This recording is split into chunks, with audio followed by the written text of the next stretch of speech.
Hello, ladies. Good morning. Good morning. We are at we are here with Dr. Sam Bunting, and I'm just doing her Instagram as well.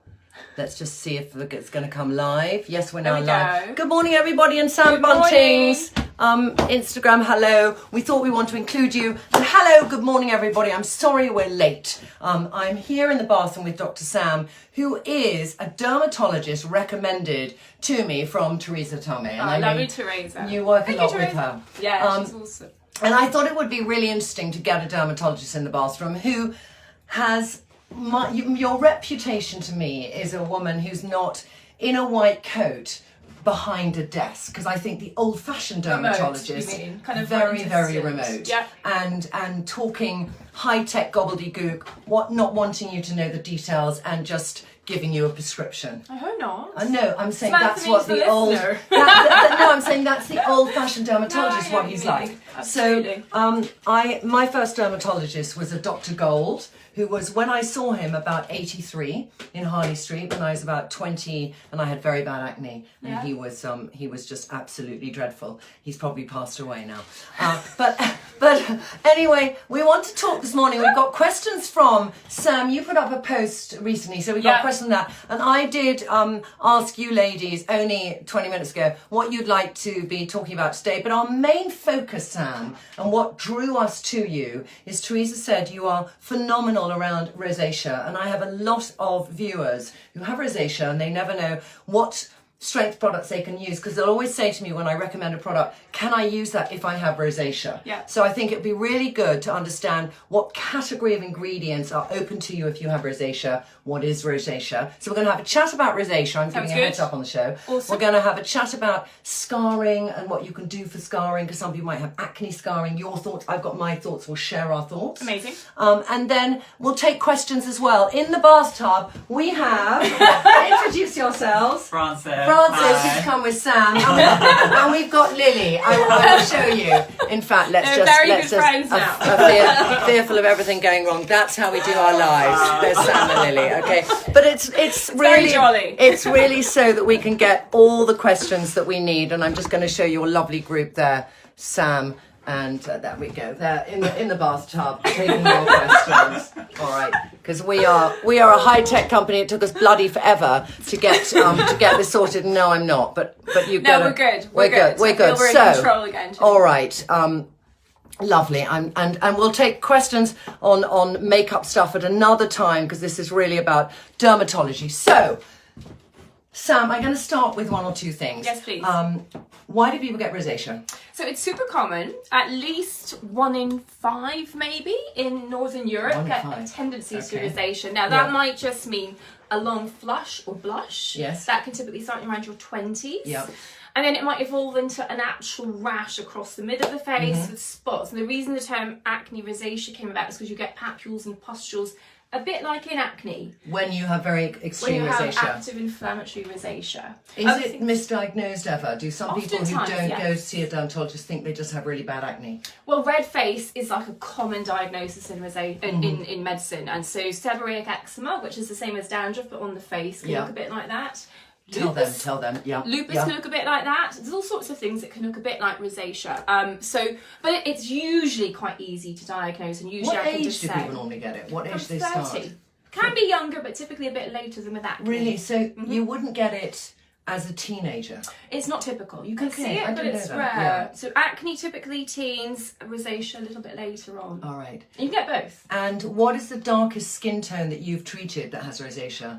I've seen Asian skin. No, I mean, it's Asian not skin. just fair skin, but it is commonest, for instance, in Sweden. So 1 in 10 will have rosacea in Sweden. Okay. It's really common. Right. So you've got it. You begin to understand you might have it. Yeah. What are your top favourite treatments for rosacea? So first things first, sort out your basics. Your skincare should do no harm. That means no foaming cleansers and avoiding things like fragrance in your skincare, because that's a really common irritant. Yeah.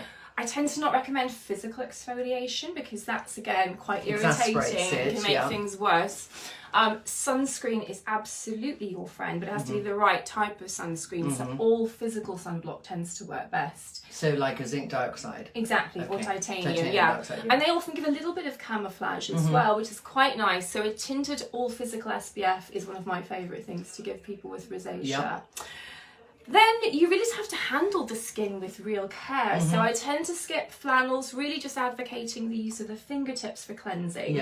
And that often means... So when you say don't use foaming cleansers, why? Because a lot of you might say, but I have a foaming cleanser, what's wrong with it? Because they tend to reduce the barrier function. In rosacea, you're already prone to losing water from your skin. Rosacea-prone skin is prone to dehydration naturally. So nothing to trigger that dehydration. Exactly. Okay. And if you think about the environmental triggers, the foods, the weather, really hot water, winter, going outside from cold into hot, those are common triggers. So those are the kind of things you want to minimise aggravating. All right. So no saunas, not too long hot baths, all that kind of fun stuff in winter can often be really problematic. Okay. So your best cleanser then, is it, I mean, what about like a sort of a cleansing balm? Do you think those are nice? They can often be, again, contain things like fragrance and essential oils. I would go with a simple non-foaming, either a gentle gel cleanser, and we developed Flawless Cleanser to be suitable for rosacea. Oh, you did Flawless Cleanser. Can I just say, I was just about, I totally forgot, because I was just about to say, could you use this great new product I'm trying called Flawless Cleanser? Sam, I didn't realise it was you. Really?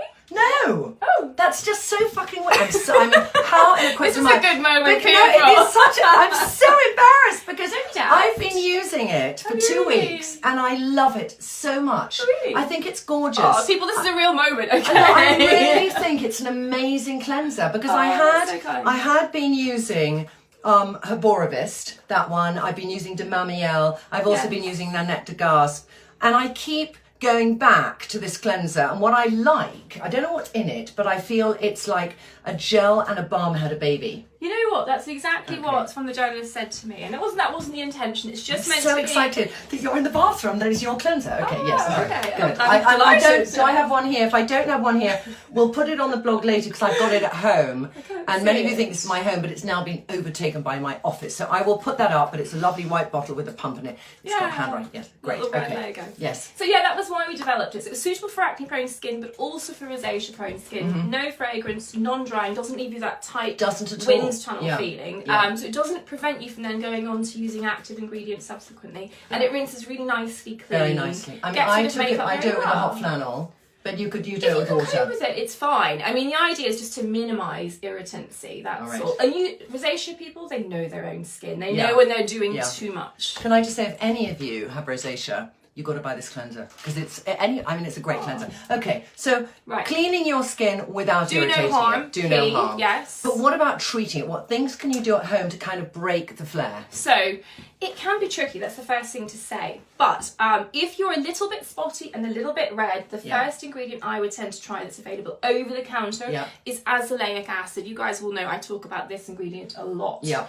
And we were talking earlier, there are some basic brands now that, as in affordable brands, that are doing this acid. The Ordinary do an azelaic acid, Garden of Wisdom does an azelaic acid. Yeah, Face Theory also do one Face Theory, as well. So those are all between sort of 8 and 12 pound acids. Yeah. And why is azelaic particularly good for rosacea? So I did an acid thing and I remember saying it, but tell me. It's like an acid with extras in my book. So it does exfoliate gently in a chemical way, so it's not using friction, which is good.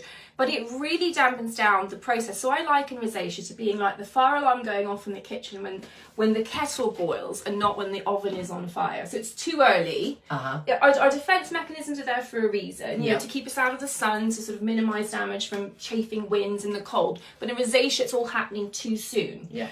Azelaic acid tones that all down, and as a sort of added thing, it also reduces the pigmentation that we get from rosacea spots, so it clears some of that redness away, and it helps with acne. And most people with rosacea tend to have some degree of adult acne just because it's so common. So it's less aggravating than doing L-absorbing acid. as an acid for pigmentation. Yeah. What about niacinamide? Can people, because niacinamide is also very good for pigmentation. Can they use niacinamide? Yes, you can. And another reason why that's good is not only is it good for pigmentation, it also strengthens the barrier because it makes you make more ceramides in your skin. So it's great for winter skin. So moisturizers with niacinamide can be a real asset to those with rosacea. So you could be doing more an of that to come. Okay. Well, she might be doing something in the serum. But then, so you could be starting with a nice cleanser. Yes. I highly recommend yours. Yes. And then doing azelaic acid as a treatment. Exactly. And then a niacinamide serum. And then you're done. And then your physical sunscreen. Okay. And then your skin's a very happy bunny. And then a little bit of colour neutralisation with your tinted moisturiser. I imagine BFF would be a good one. BFF would be great. And BFF has a tiny bit of fragrance in it, but some rosacea people love it because it does tone down redness because it has extract of porcelain flower. But I just wanted to ask one thing because I know some people with rosacea say my skin is very dry, and I think I say it very often to ladies, but I think the most important thing to keep reminding women is to exfoliate your skin, however gently or not, is the way that you're going to get rid of dryness more than lumping on more emollient moisturizer, because if it's going onto dead skin cells, you're never going to feel hydrated. I mean, I just think so many people, you know, can't, if they have rosacea, do that granular exfoliation. The one with a liquid you're suggesting, azelaic. But it's just important to remember that, ladies. If you're feeling dry, it could be that. I think so. I think if you pare back on all the things that would tend to be drying, think about your environment, humidity in the home, for instance. Humidifier is super useful for bedtime. And then moisturiser that does no harm. I'm a big fan of Aven for rosacea prone skin. They have an amazing product called Recovery Cream. Fragrance-free, preservative-free, and a really good barrier, so it really helps trap water and they have a green cream, Aven, which is very good as well, and it's like a cold cream, but it's green, and it's for people with rosacea, and obviously the green is counteracting the red. It's a wonderful thing, and I used that years ago when I had spots as well. But I think they're very good, and we talked a bit French pharmacy brands. I mean, the ingredients you're talking about do not occur to me in French pharmacy brands, but I think that treatment of sensitivity around things, La Roche-Posay sensitive, Aven, the kind of tolerance range, etc. Yes, the Tolerian cleanser, the Derma cleanser from La Roche-Posay, and the Aven Recovery Cream. Those are the two products I tend to cherry pick out. A lot of the others are not so helpful. We'll list these at the end, ladies. When we put it on the blog, we will list these so that you all know what we're talking about. Let's just take some questions now. Of course, darling. But and so come on, questions, quick fires. Sarah would like to know the acid that you're speaking about. Would it work on dark spots as well? Yes, it does. It's awesome. It's one of the best all-rounders because it works for redness in rosacea, it works for blemishes in acne, it works for post-inflammatory pigmentation and melasma. Okay. And it's a chemical exfoliant and good for pore clarity. I mean, you know, and you can use it in pregnancy. And you can use it in pregnancy. So it's a very, very unusual acid in that regard. Yeah. Well, Charlotte Hill is actually asking if you could recommend some products for adult acne that would be safe to use in pregnancy. There you go, boom. Okay. So my go-to would be azelaic acid, and we use prescription azelaic acid, just to be clear. So 15-20%. Over the counter, it tends to be 5 to 10%. So if you're going to want to treat your rosacea with a dermatologist, they can go for a higher azelaic acid. So that's exactly. You know, we're talking about reasons to go to dermatologists. Yes. And it's to get the prescription strength of these products that are very good actors for you. You know what? I think skincare can be confusing at the best of times. You've got normal skin. You've got rosacea. It can be an absolute minefield. So I think for a lot of people, the assurance of just going to a doctor, getting a program bespoke for you and your skin, even if you don't go again, maybe you then use your GP to dispense the prescription stuff thereafter. It really can cut through the noise, you know. Okay, great. Fantastic. All right, question? Someone would like to know, she's had 5 sessions of laser with M22 machine. Nadine Baggett, tell Trinny what you think.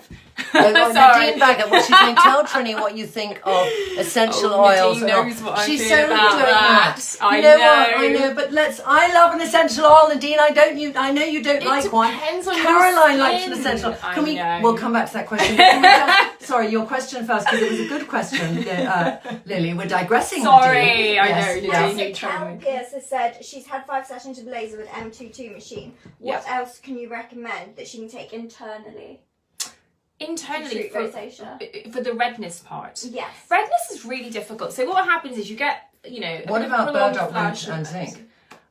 They calm things down, but they certainly won't get rid of broken capillaries. And what happens is you get a flush from the spots, and when you treat the spots, especially with azelaic acid, you can actually end up improving the background redness, and then what you're left with are the broken capillaries. Ain't nothing getting rid of those apart from lasers. All right, so the laser that the lady was talking about is the, which one? Which is a good laser? Yeah, it's good, but I think you need to go and see someone who does lasers all day, every day, and I do like Teresa. Like Teresa does Teresa lasers, knows absolutely, she knows lasers inside out. But you want the full array of machines. So IPL is good, but often you need pulse dye laser, which is a bit stronger and more specific for vessels. Can make you look a bit bruised, but it's very safe, and it's will a good solution. break down the broken vein. It's broken work. It's, it's and these job. things also, I think, when you're dealing with broken capillaries, it takes 3 or 4 sessions. It's not like done overnight, and it will also come back, so you have to keep going. But if you kind of cannot bear to see broken capillaries on your face, there are solutions. They cost a bit more, but they can be done. Yeah. Okay, and we'll also do a link maybe to Teresa at the end of this of a laser she recommends, and you can go there and get some information. Okay, next question. Do you just want rosacea, or are you happy to take a few random? A few randoms is good. A few randoms. Okay. Dermatologist in the house. Let's ask. Somebody would like to know: is microneedling good for hypertrophic scars on the face? No, I tend to stay away from needling or any sort of physical intervention like that in the case of overgrown scars. It's good for atrophic scars, indentation. Yeah, because I would say that for me, it's helped tremendously in my convex converse. Yeah. In the ones that go down, the dips, just to help even it out, because to me a microneedle, I mean, I do it twice a week, and you can get them done professionally up to 1%. I do a 0.5 at home, but I will do a very light feathering moment. You don't want to be bleeding your skin at all at home. No. And I like it for the ability really to use it for me with a retinol or a vitamin C, so that product will go further into my dermis and work stronger, work harder for me. So you're saying raised scars do not benefit. So what's good if you have slight raised? What do you get raised scars from on your face? You can. So the jawline is really high risk for hypertrophic scars or even keloids, and particularly in certain darker skin tones, they're more at risk of. But keloids scarring from what?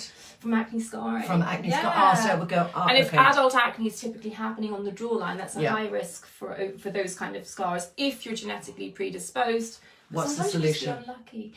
Difficult, because obviously you don't want to. It's difficult. We never have something in the bath saying it's difficult. It's like, is there a solution? So you can inject them to flatten them out a bit, and you can treat the pigmentation, which will make them less noticeable. And of course, you have to solve the problem and get it under control to reduce the chances of more happening. Yes, but I'm thinking more that if it's no longer active and you just have the scarring, because there are new lasers out, like the CO2 new laser, which has a less downtime, which is very good for scarring. And I think, but ablative scarring will trigger the same process as inflammatory changes in the first instance. So you have to be very gentle, and actually you need to tone down that overhealing response. Yeah. If it's a rosacea scarring.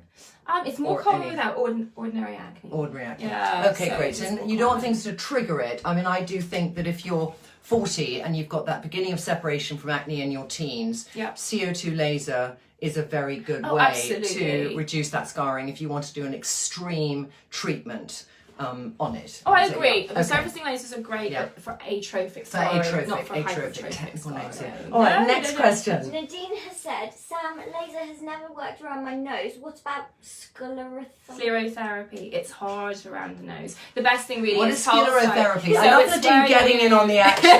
Okay, first of all, Nadine, do you have scars around your nose? I've never noticed them either, actually. But anyway, in case you do, underneath your beautiful makeup, hopefully some of it is Trinny London, could you tell us what she means and what the solution is for other ladies who might be saying, yes, that's me? So sclerotherapy means injecting a sclerosant, which is a chemical which will help reduce, it'll irritate the vessel and make it atrophy and die and just be absorbed by the body. Is, broken capillaries. Yeah, it's more typically done in the limbs, but you can do it on the face. It's just not very common.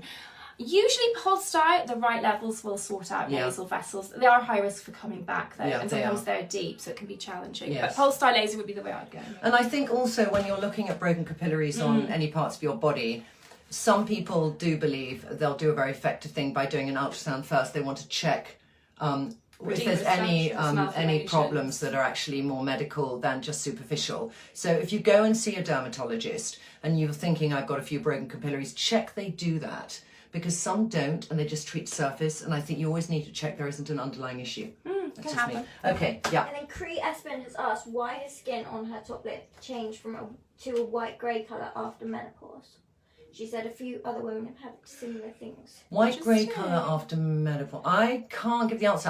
I think it's difficult for us to know compared to what your skin might be before. But I think what happens in menopause is there's such a disruption to our hydration levels on our skin, and there's less things working underneath to just give us that plump skin. So I think you can see that reflected by a colour differentiation. And for me, I mean, for me, not being a rosacea sufferer, but vitamin C is one of the most important things for me to use, just to continue to give an evenness to my skin tone. And I did have uneven skin tone. I did have a darker lip. I did have very bad pigmentation here, sort of pregnancy mask. And I did Obagi 30-day new derm program. And then I also did, I do a vitamin C 30% every day. I do DCL, well, most nights, and I do it during the day. But I'm an extreme person, Sam.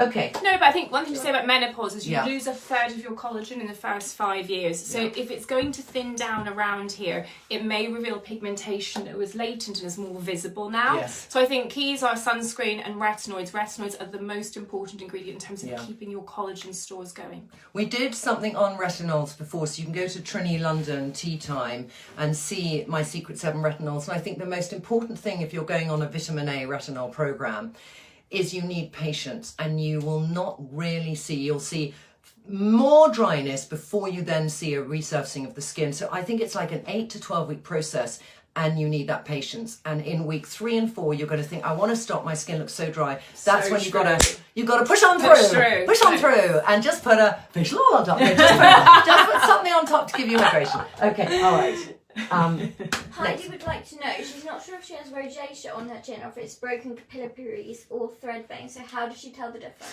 So thread veins can happen just with plain old sun damage. More typically though around the side of the face. If you've got clusters of redness and your skin's prone to flushing and you get a burny, stingy sensation with certain skincare or in certain weather conditions, you probably have a tendency to rosacea.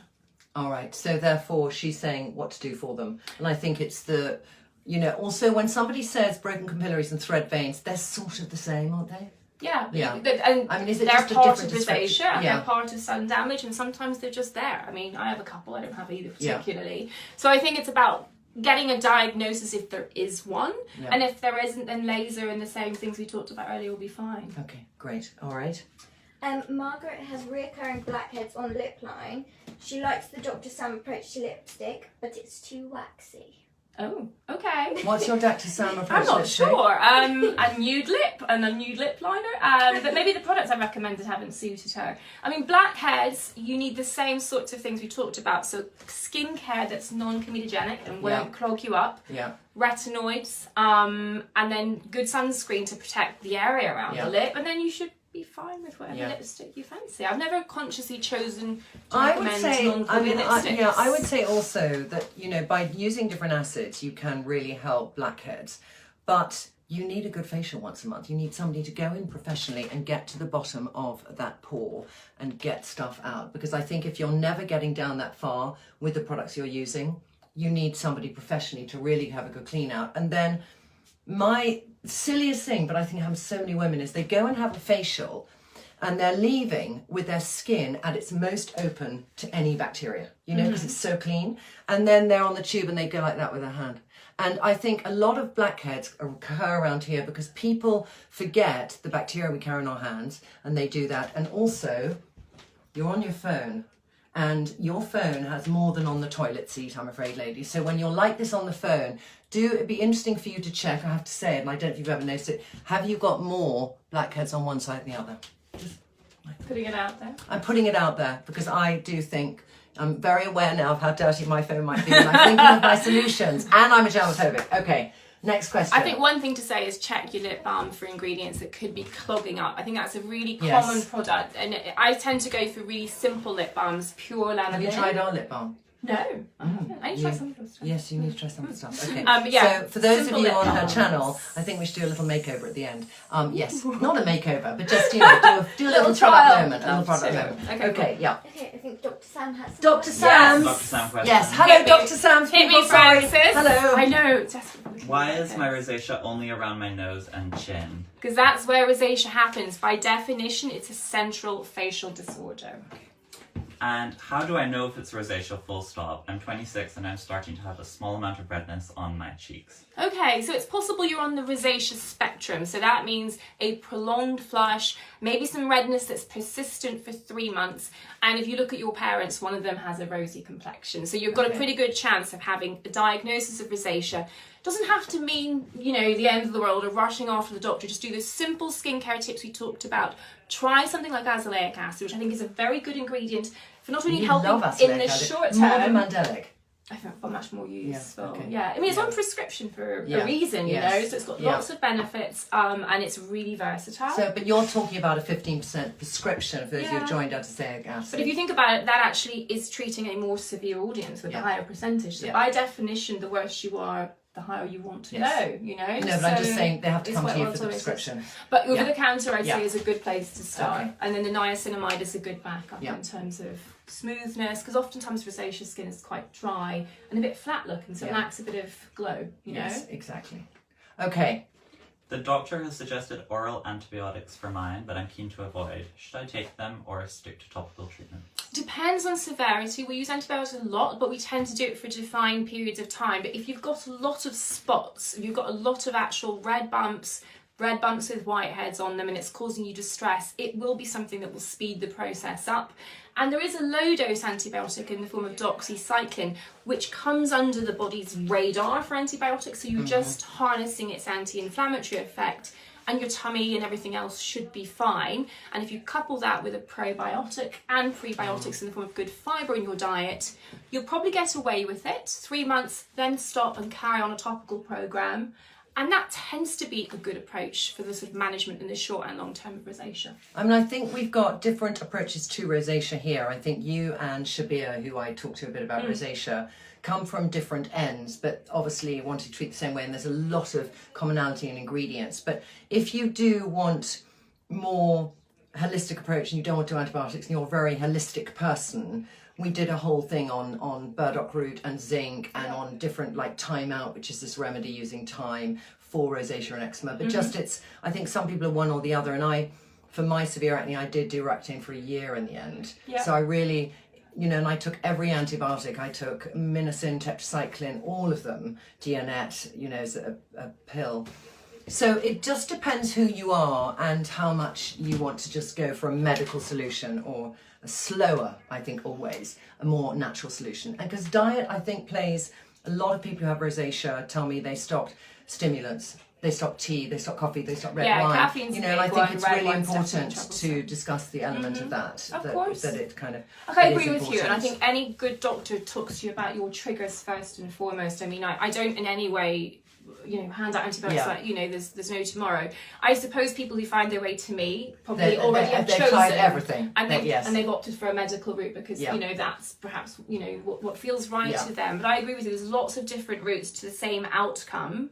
And you've got to do what feels right. Exactly. All right, great. And we're going to leave Dr. Sam's information all below. So if you want to get in touch with her directly, you can. Can I just see what time it is?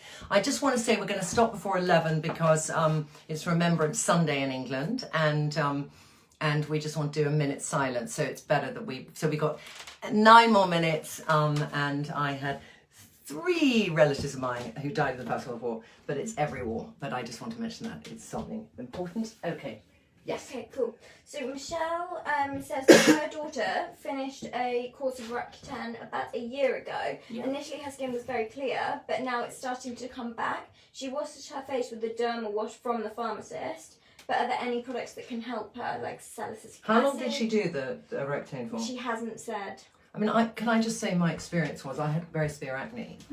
And I did it with my GP, National Health GP, and he put me on 20 mg a day for 3 months. And it went, and I stopped because that was the National Health cut-off. And it came back 2 weeks later. Or 3 weeks later. So 4 months. 4 months. So then in the end, I went to a private doctor. I spent half my salary on it because it was so expensive. But he put me on 60 milligrams a day for 6 months. Yeah. And then it went forever. So I think that if you're at a stage where somebody thinks your acne is bad to prescribe, if you're doing it on National Health, sometimes there is a cut-off period by which how many pills they give you a day and for how long. And I just have to say that could be for me why. You do. So what we try to do is get you to what's called a cumulative dose. So your body weight, 1 milligram per kilogram for 16 weeks. If you were 60 kilos and on 60 milligrams a day for 4 months, you would have had the right dose. So that's the first thing to check, how you have the right dose for your body weight. The second thing is it's a 60% cure rate about, which means that 40% will either relapse to some extent or will come back as badly. And the common group that relapses, for instance, is polycystic ovarian syndrome, because you've still got that hormonal driver. Exactly. So I almost always give my Roaccutane patients a topical retinoid anyway after they finish. And sometimes that's all you need, because often if you've got pigmentation, you've got some little textural issues and you want to keep your skin bright and clear. Or they want to go further and do more, maybe Nuderm or whatever from Obagi, because they've got a lot of pigmentation. So I almost always put some sort of topical maintenance program in the mix. And I think that stops a few from relapsing. And I think with polycystic ovaries, there are obviously operations you can have, because I had a slight polycystic ovary. So, you know, when I was wanting to have it, I generally... This is without being a doctor, but when I wanted to have a child, they then actually went in and did a few things internally to help my polycystic ovaries, so I could, because you have to have that before you go and have try and get pregnant with IVF if you have a bit of polycystic ovaries. Okay. Yeah. So just, I think that there are, you know, if that's very active, you need to look at that. Yeah, there are definitely nuances which would make you more at risk of a relapse. Yeah. Yes. Do you want a few more questions? You have 4 more minutes. Okay, we'll do 3 more quickfire questions from our one, Lily. Okay, so someone would like advice on getting facial moles removed. Should they go to their GP or should they go to a dermatologist? Or someone who's doing it all day, every day. You know, it's your face and the scar is permanent. Yeah. So does that mean dermo?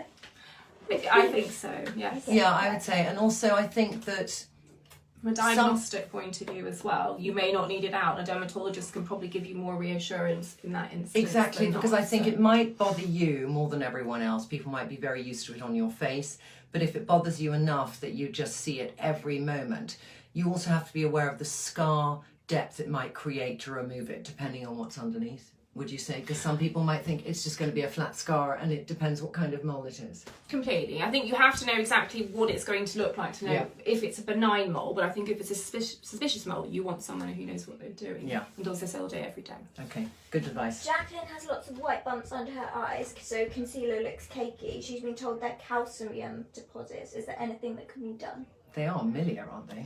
Common milia, there are other rarer things called syringomas, which are small benign little growths that can occur under the eyes. She needs a proper diagnosis. If they're milia, if they're simple to extract, and she just needs to look at simple things like what kind of eye makeup remover she's using. I do find that if you're prone to milia, oily or biphasic eye makeup removers can be problematic. And they just and also I think that I know friends of mine who have very high cholesterol levels, and they get the little white things under there too. Resistant to melasma. So you need a right diagnosis, because there's lots of different things in that area that it could be. So let's get the name first. Okay. Emma Harrington has had a really bad reaction to a product that she's recently started using, and she said the product contains coconut ingredients. Could this be the issue? She knows coconut oil is a big no, but what about all forms of coconut? First of all, I don't think coconut oil is a big no, I have to say. I just think it depends who you are. There are some people like Rosemary Swift who has that organic range of makeup. Everything is coconut oil based. So I don't think for everybody it's an issue. I think you are funny about all this. So, I mean, we only have, thank God, this 4 minutes. So this leaves us very quickly, because we love to get everyone's view here, and Nadina's brought it up. Why do you not like oils? Facial oils! Oh my goodness. There's a rash coming on. And facial oils! Oh my goodness, Trinny. We need to talk. No, well, I mean, it depends on your skin. So bear in mind that in my clinic, 80% of who I see for the first time has some degree of acne. Yeah.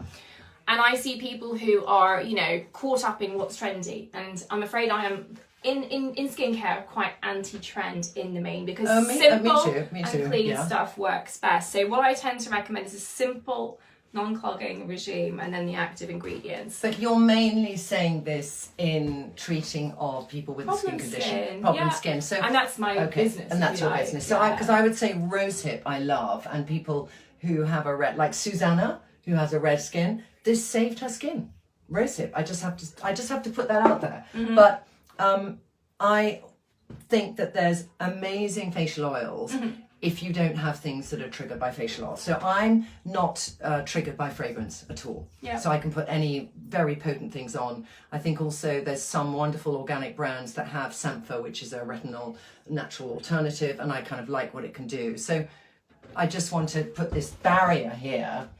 If you have problems with Don't your have skin, barrier. no, if you have rosacea, if you Yeah. have spotting, you're saying, and I think we need to all hear it, facial oils with fragrance can be really aggravating and irritating, and stop you from having space to use things like retinoids and azelaic acid that we know can be irritants at the start. So my approach is just to mitigate for that and to have your background quiet, non-challenging, so that you know that if you're starting, I think with sensitive skin particularly, oftentimes starting one active ingredient at a time, build up to tolerance, then bring something else in. It's the way to do it on your own.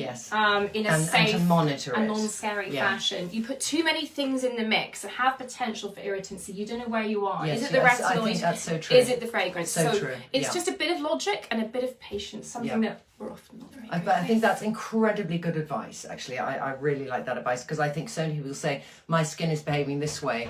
And it's us trying to take Tease the it thread out. back to see what was it you So were hard. using, because you could have done all the good things and then put a facial oil on top, and you say, but that retinol is aggravating my skin, but in fact it's a facial oil. Exactly. We're going to go, well, we're going to go now because it's 2 minutes to 11. But Sam, such a joy and so much information. So I want to thank you very much for coming in the bathroom It's and my teaching us all pleasure. everything. And Sam will stay here for another half an hour and love just to. answer some questions on Facebook. So if we didn't manage to fit you in, I apologise, because there's been so many questions.